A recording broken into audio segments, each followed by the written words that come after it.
Welcome to Serotonin Seeker, where we talk about mental health issues and general well-being.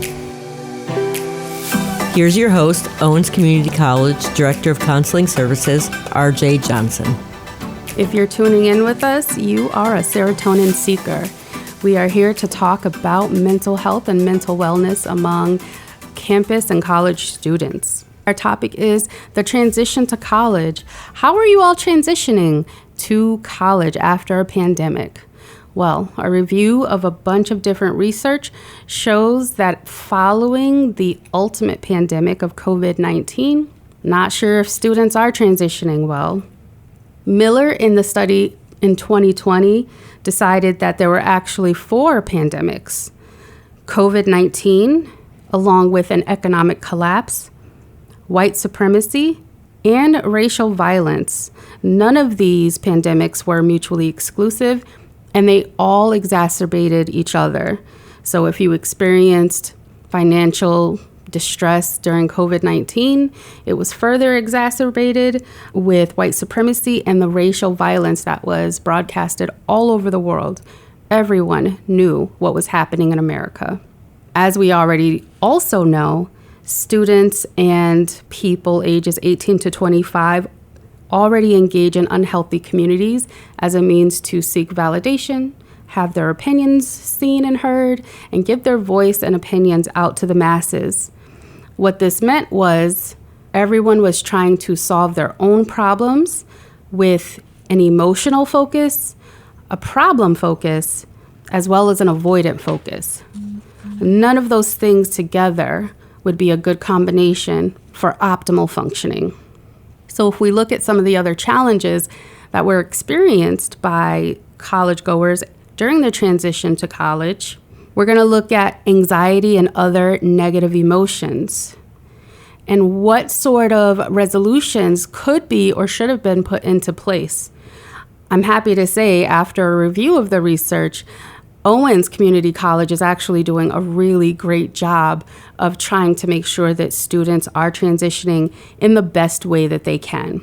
For example, a research by Kafka and Brown in 2020 said that higher ed institutions should focus on student well-being and resilience, improve support, access, and resources, as well as medical services and telemedicine. Owens has done this by providing Better Mind and giving access to all students who preferred the telehealth platform of mental wellness by receiving 5 free sessions. And that would then be transitioned out into the community if they needed to, or you can come in and have in-person sessions with myself, and I'm RJ. As teachers and professors were transitioning to virtual learning platforms, the goal there was to increase student comfort. And institutions were advised by Murphy in their study in 2020 to increase student comfort and increase access and availability, as well as provide discussions about mental health challenges to help everyone feel comfortable. Other challenges that we can look at would be well-being and life satisfaction. So well-being described as high positive affect, as well as life satisfaction, which is measured by the quality of life assessment. Those were some challenges in which students were reporting they weren't doing so well, and realizing that peer support was going to be a really good resolution for this. Many students were leaning into their family and friends. And that was a study by Madrigal and Blevins in 2021 that found that the more students engaged with their family and friends, the better they reported their quality of life, and the better they reported they had a positive mental well-being. What we cannot forget about are the under-resourced background demographic.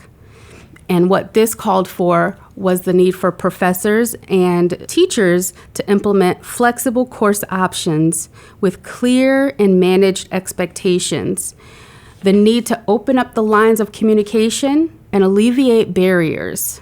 And this was in a research by Gillis and Krull in 2020 as well.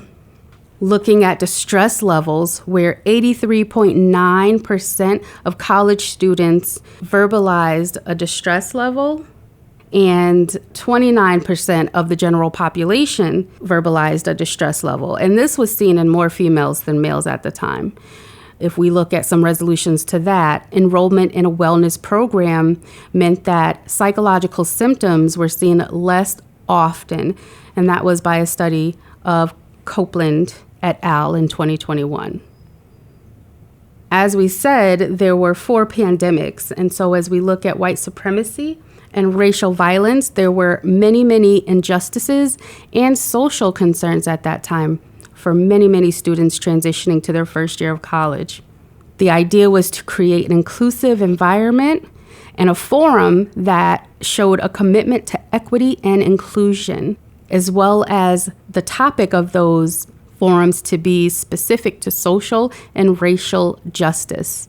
Here at Owens, you can check out our college website.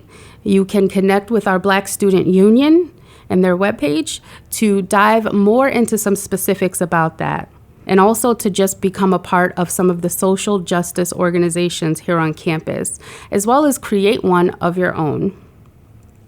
Self-efficacy was also another topic, and this warranted the need for frequent communication of grades, and to do that early on. So professors were encouraged to not only grade really quickly, but also to do so frequently. So there will be a part 2 to this, and I hope you stay tuned for what's happening here. And if you're tuning in with us, you are a serotonin seeker. Thank you so much for listening. You've been listening to Serotonin Seeker with your host, RJ Johnson. Listen to this podcast by visiting the Owens Outcome Student Media Center website and clicking on the link, or listen here on Outcast OCCR Owens Community College Radio.